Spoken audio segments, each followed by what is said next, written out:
Jumpin' In on Manx Radio. With Howard and Chris Kane. Hello. Good evening. And welcome.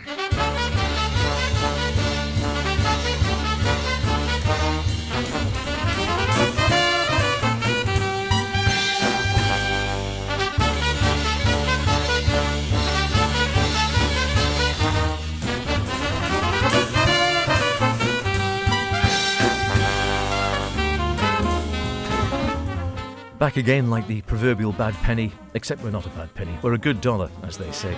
It is Jumpin' In as the summer races along. We're looking at the best in modern and contemporary jazz, as we always do, with a very tasteful eye and even more tasteful ears. With myself, H. And me, Chris, yes. Welcome along to this week's show. And white rabbits, yes. It's the first of the month, and can you believe it's August? So here's hoping you're all in a holiday mood. I've some great jazz as usual for you. And H, been anywhere nice recently, and more to the point, see anything good and bring anything back? Well, there's always plenty of good stuff going on. Yes, I did pick up a few bits and pieces in New York, but I tell you what, while I was there thinking about, well, I was thinking about a lot of things. I was thinking about the Village Vanguard and stuff there, and a bit of Brad Meld out for me this evening. A new one. Sadly, I didn't get to see him while I was there, but Jonathan Blake, the great drummer, we saw him actually, well, you were in Dinan only a year or so back playing with Kenny Barron. He's got a new one out on Blue Note coming out in September. There's a lead single from that, and you know what, might have a bit of Tomasz Stanko. And from me, well, a visit to the Dinan Jazz Festival, but that's for a future show. Tonight, I don't know what to say, unusually. I'm starstruck and apologising to my superiors as usual. And to kick things off, here's the Nordkraft Big Band with the title track of their 2024 release, Strangers to Ourselves.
Very nice it is too. Strangers to Ourselves from the Nordkraft Big Band. Now, regular listeners of the show will know that I've been following the career of a increasingly productive young saxophonist, composer and arranger, Remy Leboeuf, for a number of years since his first big band album release, Assembly of Shadows, back in 2018, since when he's released a further 3 big band albums as well as a number with his brother Pascal. So when I spotted a new release, Silent Course, with the Nordkraft Big Band, I had to check it out.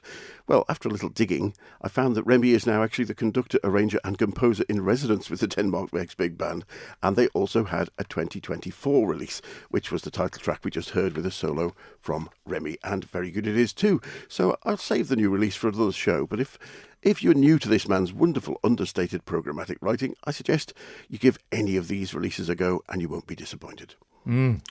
Certainly won't. Great stuff. And there's just so much talent out there, as we often say. It is, my GABA is flastered, or whatever the phrase might be, but there's just so much talent. You wouldn't think, I'm always amazed that people can actually get round and or make a living out of it, in as much as for everyone you know and you hear, and you might see at Ronnie's or touring or coming through for the festivals, there seem to be quite literally about another 100 who play at an equal standard, but maybe not, just aren't known or don't really get very well known on a sort of more international level, or they play in their own country perhaps, or don't tour internationally, this sort of thing. I think the there's thing huge is, amounts, and the colleges are turning them out all the time. I think there's a rate lot of knots. As you said, the problem might be that they're maybe perhaps working in education, in music or other things. I think they all do, yeah. And so they're quite actually happily settled where they are, and actually quite often engaging big bands to try and bring along the students they're working with. Yes, true enough. I was I've just been in New York, and I'll be bringing some music that I picked up there in the next week or so, including a wonderful session that we heard in the club in Boston, of all places. Yeah, I wasn't aware of Boston having so many jazz clubs, but the what used to be called Thelonious Monkfish, which is now called the Mad Monkfish, has a wonderful jazz policy, and it's a great little find. I must have enjoyed that. I'll tell you more about that anyway in a week or two, and the great conversation I had and music we heard there. In the meantime, I was thinking about just people who've been playing in the clubs, and the other day I heard the wonderful Nick Drake song Riverman on, and a great version I've loved of that is by this man, Brad Meldow.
Wonderful stuff from Brad Meldau's early stuff. He looks incredibly young on the front cover of this album.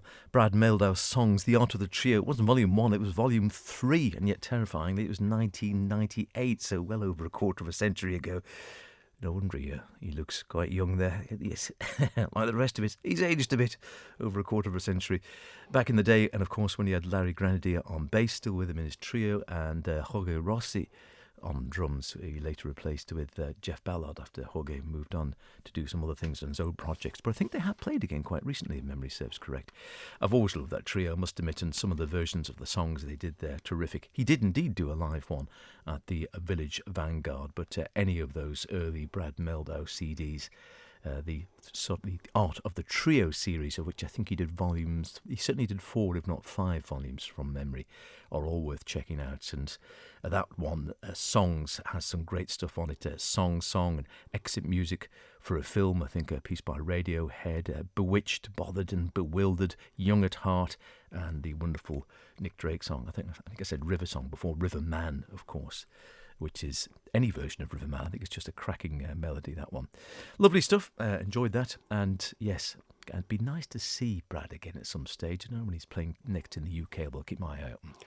No longer a young Turk, and it's funny how you think of Turk. The youngsters we think of. You still think of them as youngsters, even though we've all aged more than a quarter of a century in between. Speaking of which, Saxman, who had consistently good releases but has been around for a while, is now bringing up the next generation with young players featured with him, Joshua Redman. From his recently to-be-released Words Fall Short, here's the title track.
the new release from Joshua Redman, Words Fall Short.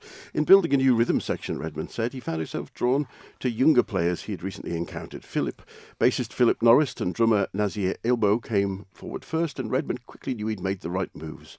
Not since Christian McBride can I recall experiencing an acoustic jazz bassist who seemingly has it all together at such a young age, he says of Norris. And Nazir has grooves in spades, and then they added pianist Paul Cornish to complete the quartet's transformation. Paul is the perfect balance of empathy and contrarian, challenging everyone to break away from established patterns while staying and making the music feel good and natural in the moment. This is Redman's second release on Blue Note. His last one, Where We Are, was mainly a vehicle for vocalist Gabriela Cavassa, who remains, but only on one track. And the album has a great lineup of special guest appearances, including Melissa Aldana on sax and upcoming trumpet star Skylar Tang. There we go. Yeah, Worth a look in. Words Fall Short, Joshua Redman. Always loved Melissa Aldana, I must admit, and check out her Crash Trio. We've not heard that before. A fine player coming out of the sort of Sonny Rollins tradition. You're listening to Jumpin In, the best in modern and contemporary jazz with Chris and myself, H, and Jonathan Blake. The drummer has got a new album out, drummer-composer, of course, and that he's brought out 2 or 3 albums already, mostly on Blue Note. A new one coming out on Blue Note. The lead single, Last Breath, is available now. The actual album itself won't be released until the 19th of September, and then he's following that up. I don't know if I'll be able to get down with a tour, and we'll be performing at Ronnie Scott's, which would be cracking stuff, on the 7th of October, day after my birthday. Don't think I'll get it down there anyway. Let's have a listen. Last Breath.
I think it fades into the next track there, but sounds like it's going to be a great album, that I must admit. That's just the lead single from Jonathan Blake's new one on Blue Note.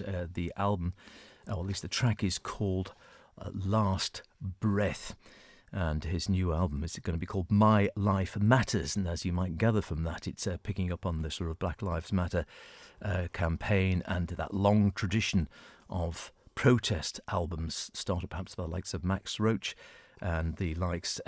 Jonathan says, right around the time when I was writing this music, it seemed like every other day I was watching or listening to the news and another person of colour, another black or brown person being taken away from us at the hands of people who were supposed to serve and protect us. I didn't want to become numb to the things that were unfolding in front of me. I wanted to speak to through my music. And he says he didn't set out to make a protest album like We Insist Freedom Now, the Max Roach classic, which Terry Lynn Carrington's just done a cover of, actually, or her own take on that, which will feature at some stage. But he says he will take up the charge established by his predecessors as part of the music's continuum. Well, amen to that. It sounds like it's great stuff. Dana Stevens and featured on sax on that album, the pianist Fabian Albazan, vibraphonist. Never know how to say that.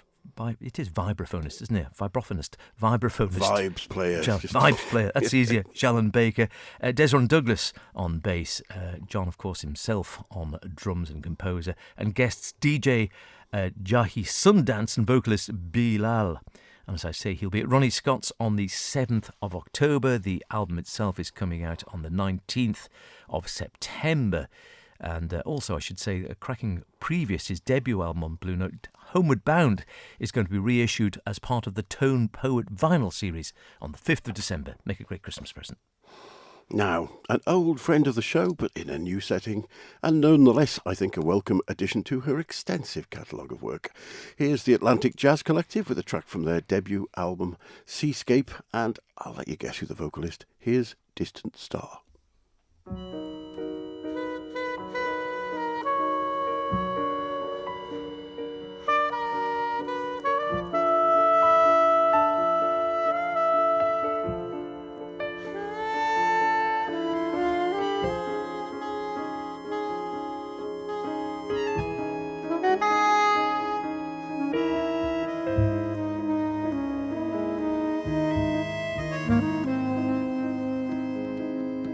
When the blinds are drawn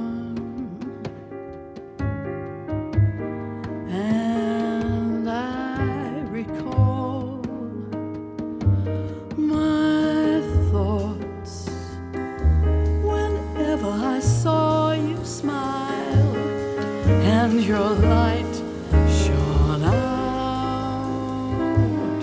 so clear. What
that leads us on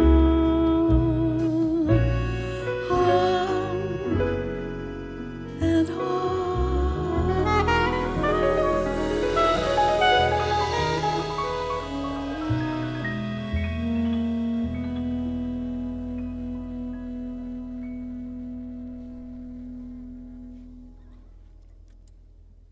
She's still got it, I think. Lovely. Did you guess who it was?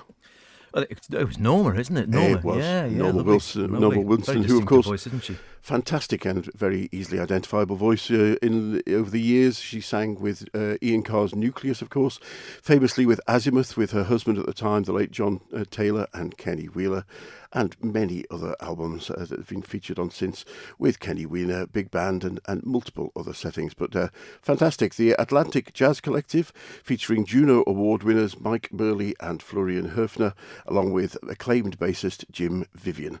It's their debut album, Seascape, and they're joined by Norma Winstone and legendary drummer Joe LaBarbera. And when was that recorded, you say? It's called the band is the Atlantic Jazz Collective, and When was it recorded? Was it just last year? Last year, wow. Yeah. Because I was just looking up, because we were just chatting as we were listening to that and thinking, still sounds good. 83 she is now, Norma. I say she's not. 83, yeah. Wow. I mean, we've been listening to her for at least 40 years of those 80, maybe more. And she was clearly on the scene in the 60s. Still sounds good, doesn't she? Wonderful. Yeah, it still sounded great. Her voice has sort of matured and rounded, and it's sort of, it's different, not as edgy, and it quite often gets deeper, slightly huskier. Her voices get older, but a nice band too. Still you can tell by good the sound to me. of that. Yeah, beautiful stuff. Okay, we were talking about, and hopefully we are hoping, maybe all things being equal, to see if we can venture down to the Smoke in the next month or so to go to a Polish jazz festival which is being staged in London. We've made a few contacts. Fingers crossed, we'll see what we can do. Which just made us some great artists there. Sadly, not one of the greatest, or perhaps the best known of all Polish jazzers, the great, now late for a few years, Tomasz Stanko. But it did send me listening back to some of Tomasz's music, and I thought, gosh, I think we'll have to play a little bit. So many albums under his own name, you can take your pick, a great series on ECM. But I went back to one of his one on Power Brothers, Bluish, and this is called Under the Volcano.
Hi, this is pianist, composer, and improviser Nduduzo Makatini from South Africa, and you are listening to Jumping In with Chris and H. Big love, brothers.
A little bit of the wonderful Jean-Luc Ponty, now in his 80s as well. It's terrifying. They're all catching on. No, are we catching up? Well, they've grown older than us.